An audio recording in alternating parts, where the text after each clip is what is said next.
Good boys. How you doing? I want to give you 5 tips to a better dog. Number 1 is don't baby them. I see this all the time, particularly when a dog is a little nervous or something, unsure. People are picking their dogs up and running by, and we are being overly protective. By doing that, all you are doing is taking away your dog's confidence, its independence. We don't want to put our dogs in danger, but we want them to figure out the world and let them develop their own confidence in their own time. If you are too protective, you are not going to let them do that. So we need to stop babying our dogs in all circumstances.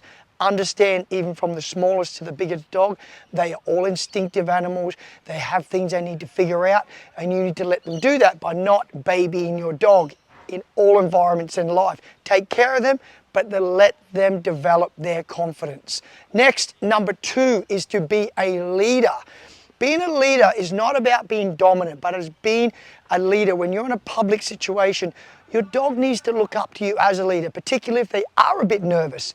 They need to know that you have got their back. You will advocate for them. You will look after them, so they don't need to protect or be nervous when they're in different environments. By you being a confident, strong leader, you're going to help your dog be less anxious, less nervous, and develop as a dog. So be a leader to your dog. This is very important when it comes in all of their life, particularly in real world environments.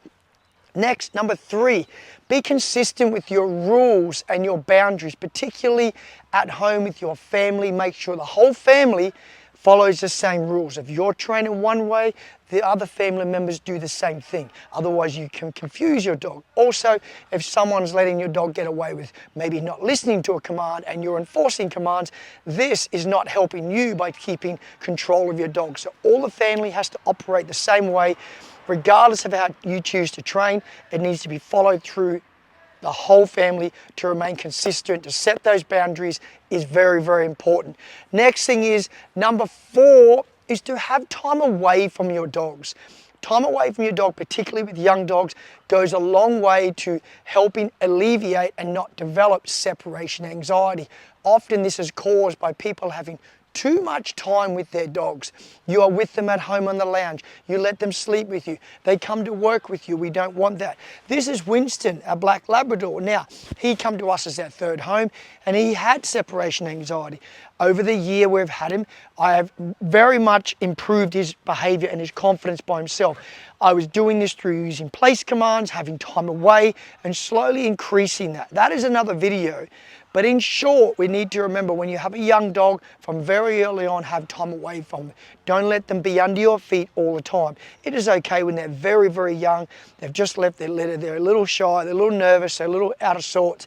But after this, we need to start setting these boundaries and this leadership. And in particular, having time away. If you're going to have your first time away from your young dog, make sure they're safe, they can't hurt themselves, and leave the home. When you leave, don't make a big deal. When you come back, don't make a big deal. We want to develop a confident, independent, happy, obedient dog. Independence is a big part of it, and that comes from you having time away from them. Also, this lets them rest. Maybe you've got a busy family with a lot of kids and they're play. They need time off. They need a time to rest and just relax and be a dog and not be always demanded to be played. You may think they want that all the time. I'm sure it looks like they do, but they also like their downtime. This is very important. And the last one, number 5 out of these tips, is satiate your dog's drive for what they need. If you have a high drive dog particularly, we need to do a lot of training. We need to be exercising. We need to be playing with them. But we also need to give them rest. We now need to allow them to develop that, what we call like an off switch, to be able to have time out and do their own thing. But you have to satiate, which means we need to satisfy their drive. We can't get a dog that may be a border collie and expect it to be in a backyard and not act like a border collie. You need to realize you haven't got them on a farm or wherever they may be where they can use their energy. So you as an owner, if you take on that breed, you need to replace that by doing other things with your dog, particularly with that breed. Any high drive dog that has energy to burn, whether it be a Staffy, a German Shepherd, a border collie, a Kelpie, name the breed. You have to do this with your dog.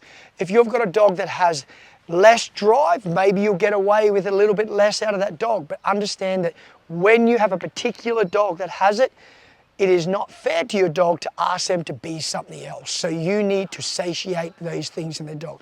And like I said, you will do that through all those things, particularly through training. Through training, they're learning. They're also using their brain, which is very tiring on a dog, not just physically, but mentally. We need to get them using their brain, activate themselves, but do this through, like I said, the training, the play, the rest, the exercise, all of these things.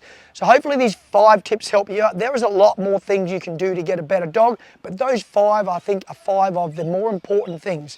The training is on top of that, but it's not all about sits and stays with your dog. To get a good dog, it's not about just the obedience. That is a building block. That is what I call part of the puzzle. There is a puzzle you're putting together until it's complete. And when it's complete, you'll have a better dog. But part of it is doing these 5 tips and respecting your dog for what they are, and you will have a better dog. There is more. I will do this in other videos, but try these 5. If you're struggling with certain areas with your dog, maybe look at these 5 tips and go, I'm not doing one of these things very well. I'm not training my dog enough. I'm babying my dog too much. I'm not being consistent. I'm not being a leader. I'm not letting my dog rest, or I'm not training my dog, whatever it is. Go through this list, maybe look at something you can improve on, and I promise you it'll help you get a better dog. Again, if you enjoy what I do and you learn something from this, what I would really appreciate is you do the right thing, give the little subscribe, a share, a like, goes a long way and it is very appreciated. Hope you enjoyed the video, got something out of it, and I'll see you real soon in your next one.